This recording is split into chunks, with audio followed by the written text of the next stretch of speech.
बहुत ही प्यारे बच्चों, मेरा नाम है सुखविंदर कौर।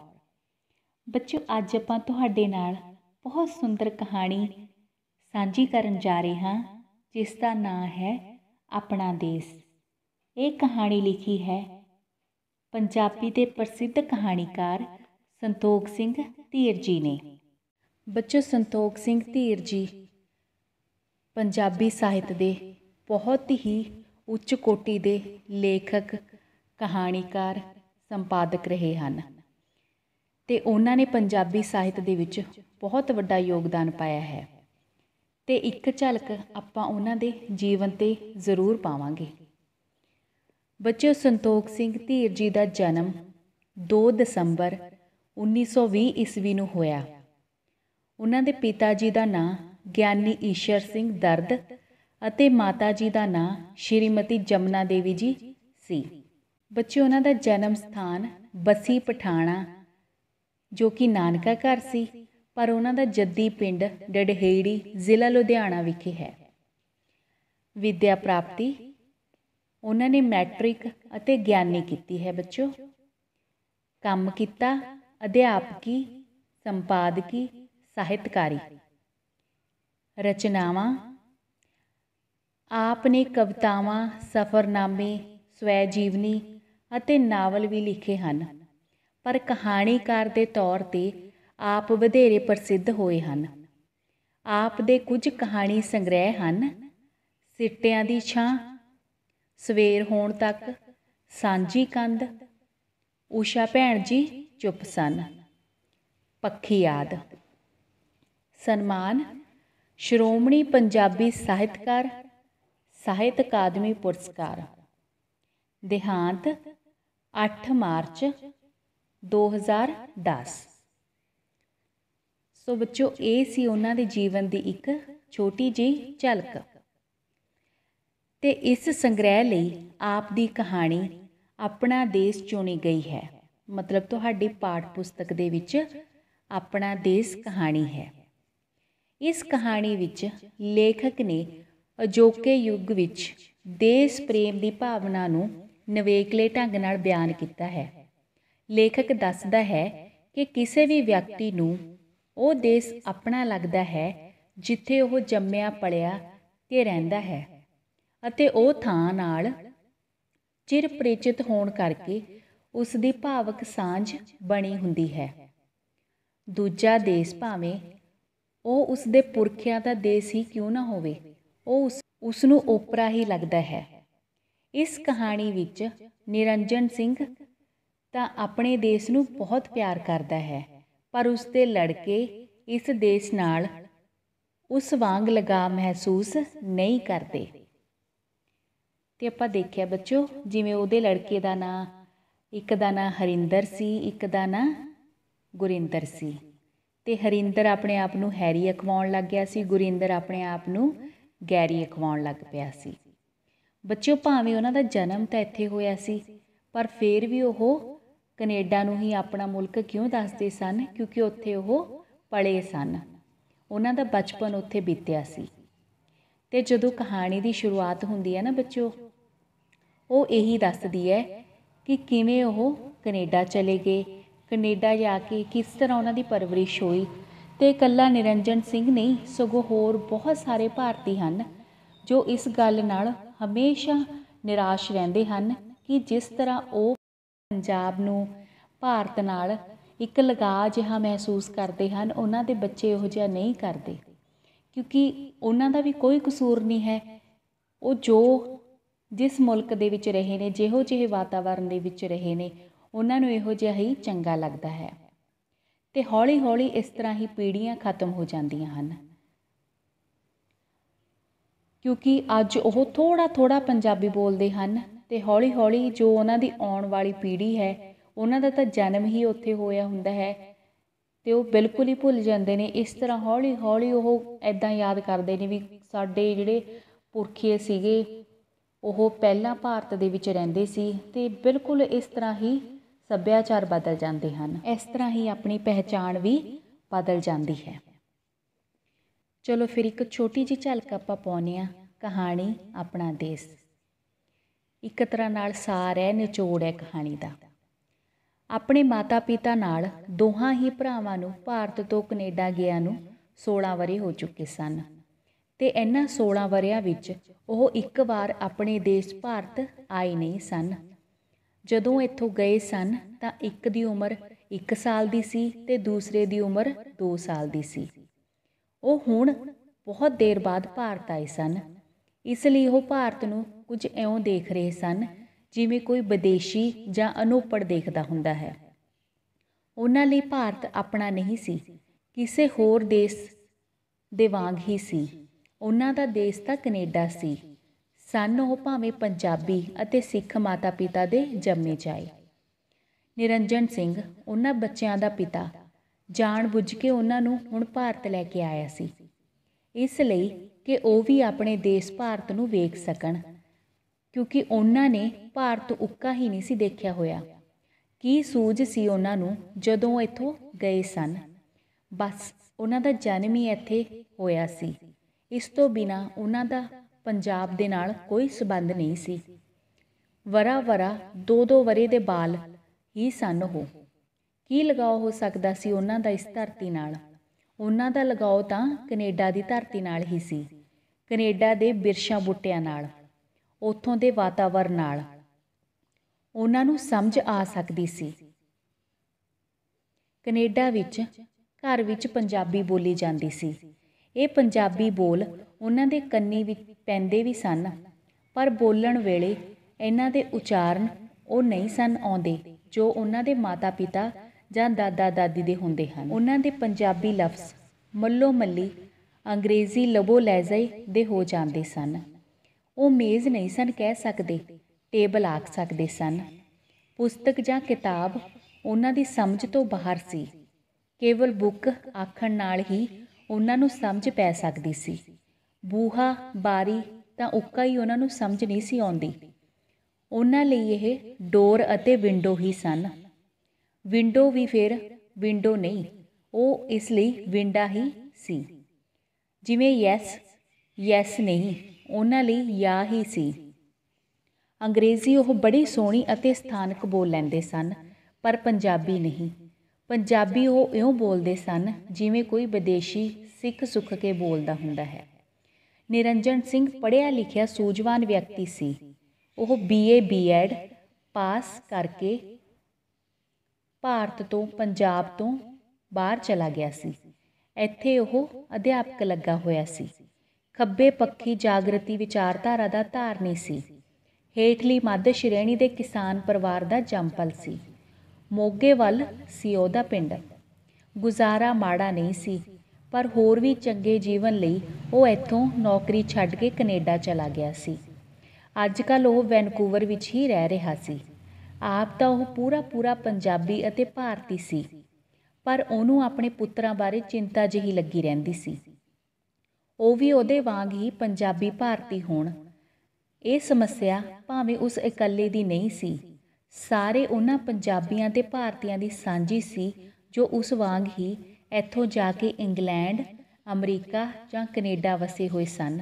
ਤਾਂ ਵੀ ਜਿਵੇਂ ਉਸਨੂੰ ਇਹ ਗੱਲ ਬਹੁਤ ਹੀ ਮਹਿਸੂਸ ਹੁੰਦੀ, ਕਿਉਂਕਿ ਉਹਨੂੰ ਪਤਾ ਸੀ ਕਿ ਆਪਣੀ ਬੋਲੀ ਅਤੇ ਸੱਭਿਆਚਾਰ ਦੀ ਕੀ ਮਹੱਤਤਾ ਹੁੰਦੀ ਹੈ। ਇਹਨਾਂ ਬਿਨਾਂ ਤਾਂ ਬੰਦਾ ਉੱਕਾ ਵੀ ਕੁਝ ਨਹੀਂ ਹੁੰਦਾ। ਉਹ ਕੈਨੇਡਾ ਵਿੱਚ ਆਪਣੇ ਪੁੱਤਰਾਂ ਨੂੰ ਪੰਜਾਬ ਬਾਰੇ ਬਹੁਤ ਕੁਝ ਦੱਸਦਾ ਹੈ, ਜਿਵੇਂ ਕਿ ਰਾਮਾਇਣ, ਮਹਾਭਾਰਤ ਤੇ ਸ਼੍ਰੀ ਗੁਰੂ ਗ੍ਰੰਥ ਸਾਹਿਬ ਬਾਰੇ, ਪੰਜਾਬ ਦੇ ਦਰਿਆਵਾਂ ਬਾਰੇ ਸਭ ਕੁਝ ਦੱਸਦਾ ਹੈ। ਤੇ ਇਹ ਵੀ ਦੱਸਦਾ ਹੈ ਕਿ ਕਿਵੇਂ ਹੁਣ 5 ਦਰਿਆਵਾਂ ਤੋਂ ਸਿਰਫ 2.5 ਦਰਿਆ ਹੀ ਰਹਿ ਗਏ ਹਨ। ਪਾਕਿਸਤਾਨ ਤੇ ਹਿੰਦੁਸਤਾਨ ਦੀ ਵੰਡ ਹੋ ਗਈ ਹੈ। ਪਹਿਲਾਂ ਪਾਕਿਸਤਾਨ ਸਾਰਾ ਇੰਡੀਆ ਵਿੱਚ ਹੀ ਹੁੰਦਾ ਸੀ। ਪਾਕਿਸਤਾਨ ਤਾਂ ਕੱਲ੍ਹ ਦਾ ਬਣਿਆ ਹੈ, ਜਿਵੇਂ 1947 ਦਾ। ਇਹ ਸਭ ਕੁਝ ਉਹ ਆਪਣੇ ਬੱਚਿਆਂ ਨੂੰ ਦੱਸਦਾ।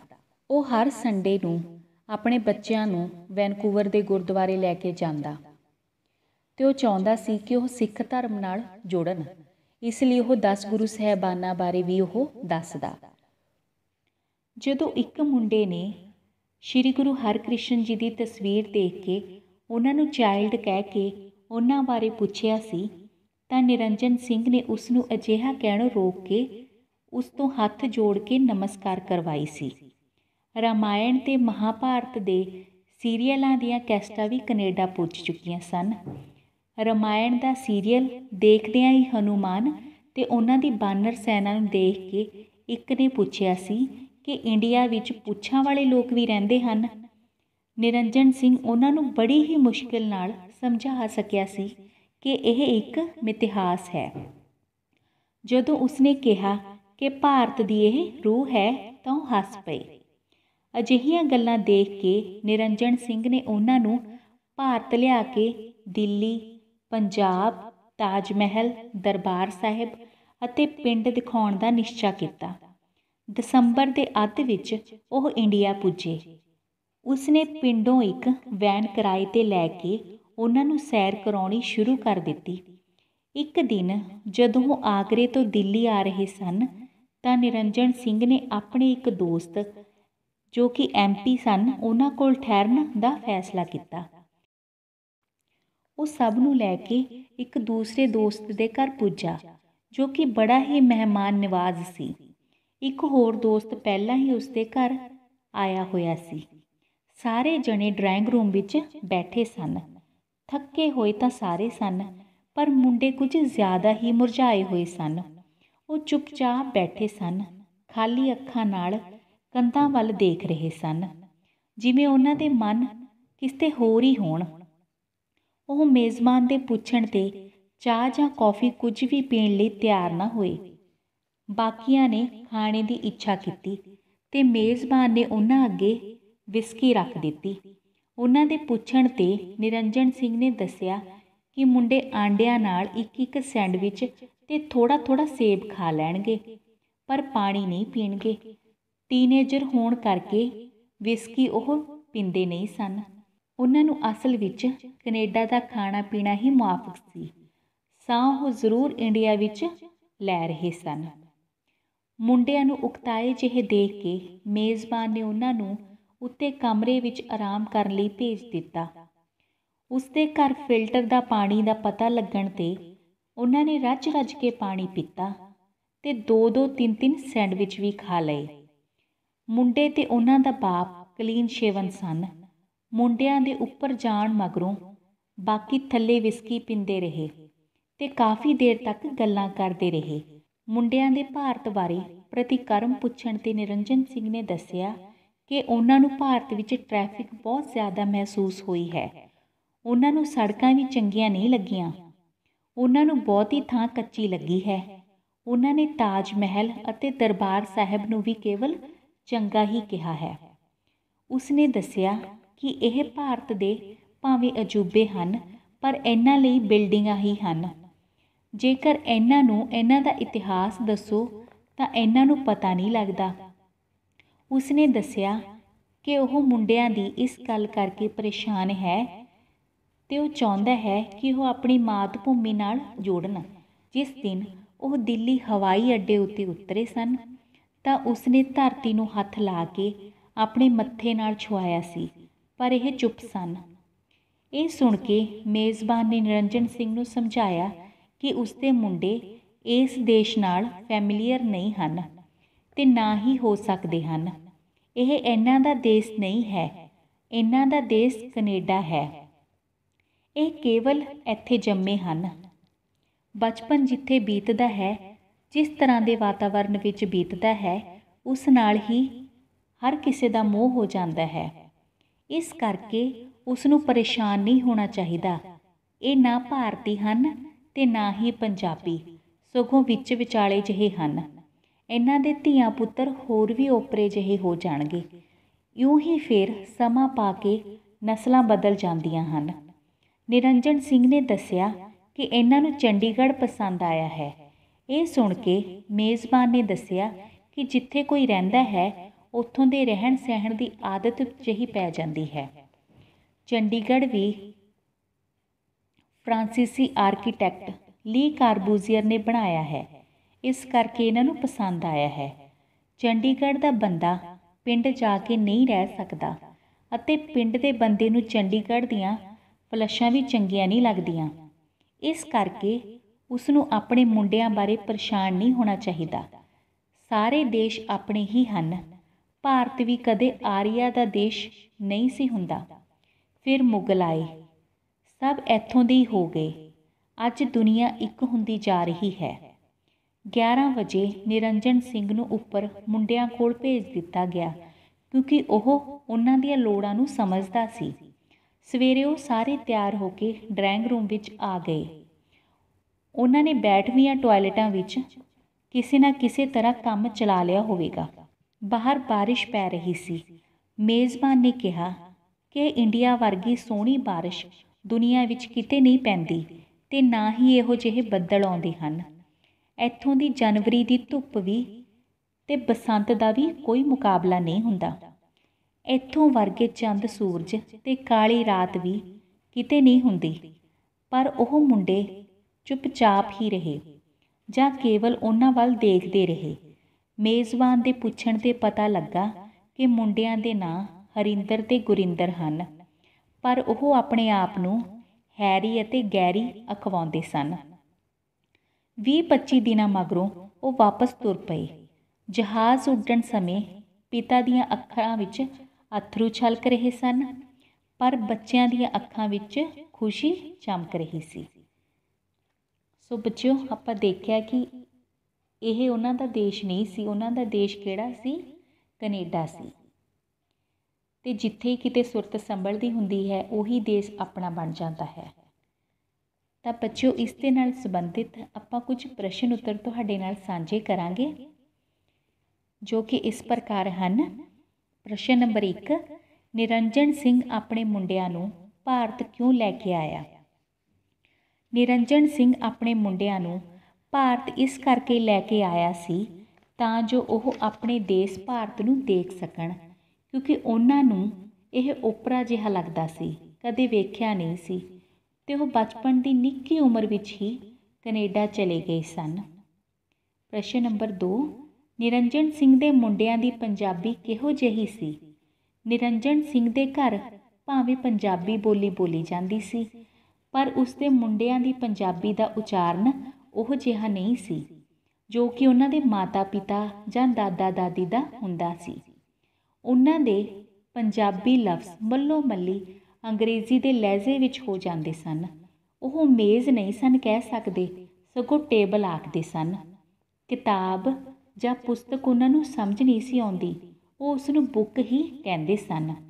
ਇਸੇ ਤਰ੍ਹਾਂ ਬੂਹੇ ਬਾਰੀਆਂ ਨੂੰ ਉਹ ਡੋਰ ਜਾਂ ਵਿੰਡੋ ਕਹਿੰਦੇ ਸਨ, ਪਰ ਉਹ ਵਿੰਡੋ ਨੂੰ ਵੀ ਵਿੰਡਾ ਹੀ ਕਹਿੰਦੇ ਸਨ। ਉਹ ਅੰਗਰੇਜ਼ੀ ਬਹੁਤ ਸੋਹਣੀ ਬੋਲ ਲੈਂਦੇ ਸਨ, ਪਰ ਪੰਜਾਬੀ ਨਹੀਂ ਬੋਲ ਸਕਦੇ ਸਨ। ਉਸ ਤੋਂ ਬਾਅਦ ਵਾਲਾ ਪ੍ਰਸ਼ਨ, ਵਿਦੇਸ਼ਾਂ ਵਿੱਚ ਰਹਿੰਦੇ ਭਾਰਤੀ ਆਪਣੀ ਸੰਤਾਨ ਬਾਰੇ ਕੀ ਚਿੰਤਾ ਕਰਦੇ ਹਨ?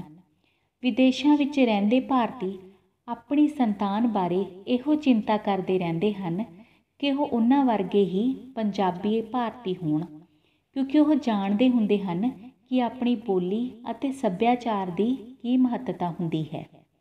ਉਸ ਤੋਂ ਬਾਅਦ ਵਾਲਾ ਪ੍ਰਸ਼ਨ ਬੱਚੋ, ਰੋਹਨੀ ਵਾਲੇ ਦੋਸਤ ਦੇ ਘਰ ਨਿਰੰਜਨ ਦੇ ਮੁੰਡੇ ਕਿਵੇਂ ਰਹੇ? ਰੋਹਨੀ ਵਾਲੇ ਦੋਸਤ ਦੇ ਘਰ ਨਿਰੰਜਨ ਦੇ ਮੁੰਡੇ ਪਹਿਲਾਂ ਤਾਂ ਡਰਾਇੰਗ ਰੂਮ ਵਿੱਚ ਬੈਠੇ ਸਨ। ਥੱਕੇ ਹੋਣ ਕਰਕੇ ਉਹ ਜ਼ਰਾ ਮੁਰਝਾਏ ਹੋਏ ਸਨ ਤੇ ਚੁੱਪਚਾਪ ਬੈਠੇ ਸਨ। ਨਿਰੰਜਨ ਸਿੰਘ ਨੇ ਦੱਸਿਆ ਕਿ ਉਹ ਆਂਡਿਆਂ ਨਾਲ ਇੱਕ ਸੈਂਡਵਿਚ ਤੇ ਥੋੜ੍ਹਾ ਜਿਹਾ ਸੇਬ ਖਾ ਲੈਣਗੇ, ਪਰ ਪਾਣੀ ਨਹੀਂ ਪੀਣਗੇ। ਟੀਨੇਜਰ ਹੋਣ ਕਰਕੇ ਉਹ ਵਿਸਕੀ ਨਹੀਂ ਸਨ ਪੀਂਦੇ। ਉਹਨਾਂ ਨੂੰ ਅਸਲ ਵਿੱਚ ਕੈਨੇਡਾ ਦਾ ਖਾਣਾ ਪੀਣਾ ਹੀ ਮੁਆਫਕ ਸੀ। ਮੁੰਡਿਆਂ ਨੂੰ ਉਕਤਾਏ ਜਿਹੇ ਦੇਖ ਕੇ ਉਹਨਾਂ ਨੂੰ ਕਮਰੇ ਵਿੱਚ ਆਰਾਮ ਕਰਨ ਲਈ ਭੇਜ ਦਿੱਤਾ ਗਿਆ। ਮੇਜ਼ਬਾਨ ਦੇ ਘਰ ਫਿਲਟਰ ਪਾਣੀ ਦਾ ਪਤਾ ਲੱਗਣ 'ਤੇ ਉਹਨਾਂ ਨੇ ਰੱਜ ਕੇ ਪਾਣੀ ਪੀਤਾ। 2-2, 3-3 ਸੈਂਡਵਿਚ ਵੀ ਖਾ ਲਏ। ਉਹਨਾਂ ਦੇ ਨਾਂ ਹਰਿੰਦਰ ਅਤੇ ਗੁਰਿੰਦਰ ਸਨ, ਪਰ ਉਹ ਆਪਣੇ ਆਪ ਨੂੰ ਹੈਰੀ ਅਤੇ ਗੈਰੀ ਅਖਵਾਉਂਦੇ ਸਨ। ਉਹ ਇੰਡੀਆ ਦੀ ਕਿਸੇ ਦਾਲ ਸਬਜ਼ੀ, ਫਲ ਫਰੂਟ ਤੇ ਸਵੀਟ ਡਿਸ਼ ਨੂੰ ਮੂੰਹ ਨਹੀਂ ਸਨ ਲਾਉਂਦੇ। ਉਸ ਤੋਂ ਬਾਅਦ ਬੱਚੋ, ਇਹਨਾਂ ਦਾ ਦੇਸ਼ ਇਹ ਹੈ ਵੀ ਨਹੀਂ, ਇਹਨਾਂ ਦਾ ਦੇਸ਼ ਕੈਨੇਡਾ ਹੈ। ਮੇਜ਼ਬਾਨ ਨੇ ਇਹ ਸ਼ਬਦ ਕਿਉਂ ਕਹੇ?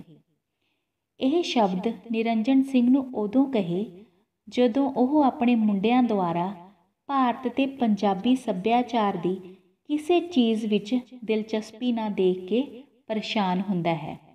ਮੇਜ਼ਬਾਨ ਉਸ ਨੂੰ ਹੌਸਲਾ ਦਿੰਦਿਆਂ ਹੋਇਆਂ ਕਹਿੰਦਾ ਹੈ ਕਿ ਉਹ ਪਰੇਸ਼ਾਨ ਨਾ ਹੋਵੇ। ਉਸ ਨੇ ਕਿਹਾ ਕਿ ਇਹ ਮੁੰਡੇ ਭਾਰਤ ਜਾਂ ਪੰਜਾਬ ਦੇ ਸੱਭਿਆਚਾਰ, ਧਰਮ ਤੇ ਬੋਲੀ ਨਾਲ ਫੈਮਿਲੀਅਰ ਨਹੀਂ ਹੋ ਸਕਦੇ, ਕਿਉਂਕਿ ਇਹ ਉਹਨਾਂ ਦਾ ਦੇਸ਼ ਨਹੀਂ, ਇਹਨਾਂ ਦਾ ਦੇਸ਼ ਕੈਨੇਡਾ ਹੈ। ਇੱਥੇ ਤਾਂ ਇਹ ਕੇਵਲ ਜੰਮੇ ਹਨ। ਜਿੱਥੇ ਕਿਸੇ ਦਾ ਬਚਪਨ ਬੀਤਿਆ ਹੋਵੇ, ਉਸ ਮਾਹੌਲ ਨਾਲ ਹੀ ਉਹਨਾਂ ਦਾ ਮੋਹ ਪਿਆਰ ਹੋ ਸਕਦਾ ਹੈ ਅਤੇ ਉੱਥੋਂ ਦੀ ਰਹਿਣੀ ਬਹਿਣੀ ਹੀ ਉਹ ਸਿੱਖਦਾ ਹੈ। ਇਸ ਕਰਕੇ ਇਸ ਵਿੱਚ ਪਰੇਸ਼ਾਨ ਹੋਣ ਵਾਲੀ ਕੋਈ ਗੱਲ ਨਹੀਂ। ਇਹ ਮੁੰਡੇ ਨਾ ਭਾਰਤੀ ਰਹੇ ਹਨ ਤੇ ਨਾ ਹੀ ਪੰਜਾਬੀ। ਇਹਨਾਂ ਦੇ ਧੀਆਂ ਪੁੱਤਰ ਹੋਰ ਵੀ ਓਪਰੇ ਹੋ ਜਾਣਗੇ। ਉਸ ਤੋਂ ਬਾਅਦ ਬੱਚੋ, ਕਿਹੜੀਆਂ ਗੱਲਾਂ ਤੋਂ ਪਤਾ ਲੱਗਦਾ ਹੈ ਕਿ ਨਿਰੰਜਨ ਸਿੰਘ ਨੂੰ ਭਾਰਤ ਨਾਲ ਬਹੁਤ ਪਿਆਰ ਸੀ? ਨਿਰੰਜਨ ਸਿੰਘ ਭਾਰਤ ਵਿੱਚ ਜੰਮਿਆ ਪਲਿਆ ਤੇ ਵੱਡਾ ਹੋਇਆ ਸੀ। ਉਹ ਉਦੋਂ ਕੈਨੇਡਾ ਗਿਆ ਸੀ ਜਦੋਂ ਉਸ ਦਾ ਵੱਡਾ ਮੁੰਡਾ 2 ਸਾਲ ਦਾ ਤੇ ਛੋਟਾ ਮੁੰਡਾ 1 ਸਾਲ ਦਾ ਸੀ।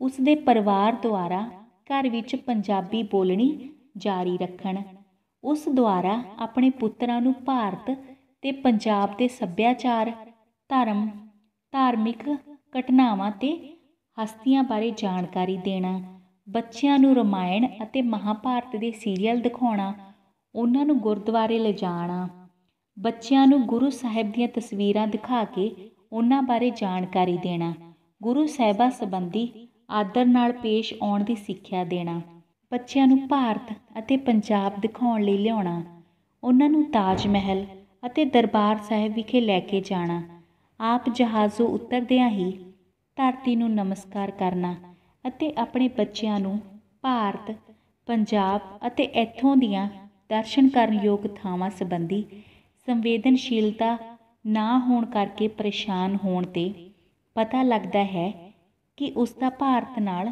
ਅੰਤਾਂ ਦਾ ਮੋਹ ਸੀ। ਉਸ ਤੋਂ ਬਾਅਦ ਕਹਾਣੀ ਦੇ ਅੰਤ ਵਿੱਚ ਪਿਤਾ ਦੀਆਂ ਅੱਖਾਂ ਵਿੱਚ ਹੰਝੂ ਅਤੇ ਪੁੱਤਰਾਂ ਦੀਆਂ ਅੱਖਾਂ ਵਿੱਚ ਖੁਸ਼ੀ ਕਿਉਂ ਸੀ? ਕਹਾਣੀ ਦੇ ਅੰਤ ਵਿੱਚ ਪਿਤਾ ਦੀਆਂ ਅੱਖਾਂ ਵਿੱਚ ਹੰਝੂ ਸਨ ਕਿਉਂਕਿ ਜਹਾਜ਼ ਵਿੱਚ ਬੈਠਾ ਆਪਣੇ ਦੇਸ਼ ਤੋਂ ਬਹੁਤ ਦੂਰ ਜਾ ਰਿਹਾ ਸੀ, ਮਤਲਬ ਆਪਣੇ ਦੇਸ਼ ਭਾਰਤ ਨੂੰ ਛੱਡ ਕੇ ਜਾ ਰਿਹਾ ਸੀ। ਪਰੰਤੂ ਬੱਚੇ ਬਹੁਤ ਖੁਸ਼ ਸਨ ਕਿਉਂਕਿ ਉਹ ਆਪਣੇ ਦੇਸ਼ ਕੈਨੇਡਾ ਵੱਲ ਜਾ ਰਹੇ ਸਨ। ਅਗਲਾ ਪ੍ਰਸ਼ਨ, ਨਿਰੰਜਨ ਸਿੰਘ ਦਾ ਪਾਤਰ ਚਿਤਰਨ ਕਰੋ। ਬੱਚੋ, ਨਿਰੰਜਨ ਸਿੰਘ ਆਪਣਾ ਦੇਸ਼ ਕਹਾਣੀ ਦਾ ਮਹੱਤਵਪੂਰਨ ਪਾਤਰ ਹੈ। ਉਹ ਇੱਕ ਪੜ੍ਹਿਆ ਲਿਖਿਆ ਤੇ ਸੂਝਵਾਨ ਵਿਅਕਤੀ ਹੈ। ਉਹ BA B.Ed ਸੀ ਤੇ ਪੰਜਾਬ ਵਿੱਚ ਟੀਚਰ ਵੀ ਰਿਹਾ ਸੀ। ਉਹ ਖੱਬੇ ਪੱਖੀ ਜਾਗਰਤੀ ਵਿਚਾਰਧਾਰਾ ਦਾ ਧਾਰਨੀ ਸੀ। ਉਸ ਦੇ ਪੁੱਤਰ ਹਰਿੰਦਰ ਭਾਵ ਹੈਰੀ ਤੇ ਗੁਰਿੰਦਰ ਭਾਵ ਗੈਰੀ ਅਜੇ 1-2 ਸਾਲਾਂ ਦੇ ਹੀ ਸਨ। ਉਹ ਕੈਨੇਡਾ ਚਲਾ ਗਿਆ ਸੀ। ਉਸ ਨੂੰ ਪੰਜਾਬ, ਆਪਣੇ ਦੇਸ਼ ਭਾਰਤ, ਪੰਜਾਬ, ਪੰਜਾਬੀ ਸੱਭਿਆਚਾਰ ਅਤੇ ਸਿੱਖ ਧਰਮ ਨਾਲ ਬਹੁਤ ਪਿਆਰ ਸੀ। ਉਹ ਚਾਹੁੰਦਾ ਸੀ ਕਿ ਉਸਦੇ ਬੱਚੇ ਆਪਣੇ ਪਿਛੋਕੜ ਨਾਲ ਜੁੜੇ ਰਹਿਣ। ਇਸ ਕਰਕੇ ਉਸਦੇ ਘਰ ਵਿੱਚ ਸਾਰੇ ਪੰਜਾਬੀ ਬੋਲਦੇ ਸਨ। ਉਹ ਬੱਚਿਆਂ ਨੂੰ ਆਪਣੇ ਦੇਸ਼ ਤੇ ਧਰਮ ਬਾਰੇ ਦੱਸਦਾ ਸੀ। ਨਿਰੰਜਨ ਸਿੰਘ ਹਰ ਮੁਮਕਿਨ ਕੋਸ਼ਿਸ਼ ਕਰਦਾ ਹੈ ਕਿ ਉਸਦੇ ਬੱਚੇ ਭਾਰਤ ਨੂੰ, ਪੰਜਾਬ ਨੂੰ ਬਹੁਤ ਪਿਆਰ ਕਰਨ। ਇਸ ਕਰਕੇ ਜੋ ਵੀ ਸਾਧਨ ਉਸਨੂੰ ਮਿਲਦਾ ਹੈ ਉਹ ਉਸਨੂੰ ਘਰ ਲੈ ਕੇ ਜਾਂਦਾ ਹੈ ਤੇ ਉਸਦੇ ਬੱਚਿਆਂ ਨੂੰ ਦਿਖਾਉਂਦਾ ਹੈ। ਜਿਵੇਂ ਕਿ ਰਾਮਾਇਣ ਅਤੇ ਮਹਾਭਾਰਤ ਦੀਆਂ ਕੈਸਟਾਂ ਉਸਨੇ ਦਿਖਾਈਆਂ ਤੇ ਪਰ ਬੱਚੇ ਉਸਨੂੰ ਦੇਖ ਕੇ ਕਹਿੰਦੇ ਕਿ ਇੰਡੀਆ ਦੇ ਵਿੱਚ ਪੂੰਛਾਂ ਵਾਲੇ ਲੋਕ ਰਹਿੰਦੇ ਹਨ, ਜਦੋਂ ਉਹਨਾਂ ਨੇ ਦੇਖਿਆ ਸੀ ਰਾਮਾਇਣ ਦੇ ਵਿੱਚ ਵਾਨਰ ਸੈਨਾ ਨੂੰ।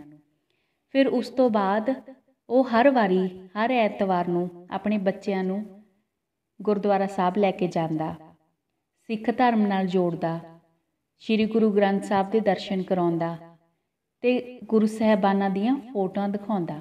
ਤਾਂ ਜਦੋਂ ਇੱਕ ਬੱਚੇ ਨੇ ਫੋਟੋ ਦੇਖ ਕੇ ਕਿਹਾ ਸੀ ਕਿ ਇੰਡੀਆ ਵਿੱਚ ਚਾਈਲਡ ਗੁਰੂ ਨੇ, ਤਾਂ ਉਸਨੇ ਕਿਹਾ ਕਿ ਇਸ ਤਰ੍ਹਾਂ ਨਹੀਂ ਕਹੀਦਾ ਬੇਟਾ, ਸਗੋਂ ਹੱਥ ਜੋੜ ਕੇ ਨਮਸਕਾਰ ਕਰੋ, ਇਹ ਸਾਡੇ ਮਹਾਰਾਜ ਜੀ ਨੇ। ਮਤਲਬ ਇੰਨੀ ਸ਼ਰਧਾ ਸੀ ਉਸਦੀ ਪੰਜਾਬੀ ਸੱਭਿਆਚਾਰ ਨਾਲ। ਪਰ ਉਹ ਆਪਣੇ ਬੱਚਿਆਂ ਨੂੰ ਇੰਨੀਆਂ ਪਰ ਉਹ ਬੱਚਿਆਂ ਨੂੰ ਇੰਨੀਆਂ ਕੋਸ਼ਿਸ਼ਾਂ ਦੇ ਬਾਵਜੂਦ ਵੀ ਪੰਜਾਬ ਨਾਲ ਨਹੀਂ ਜੋੜ ਸਕਿਆ।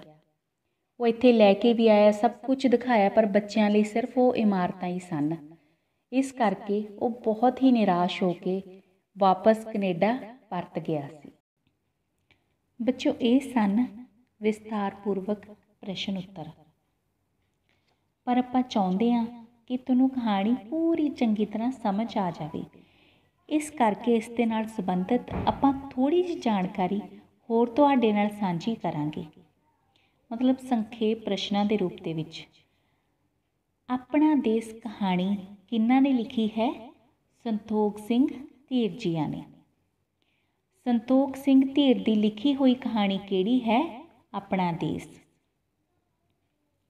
ਆਪਣਾ ਦੇਸ਼ ਕਹਾਣੀ ਦਾ ਪਾਤਰ ਕਿਹੜਾ ਹੈ?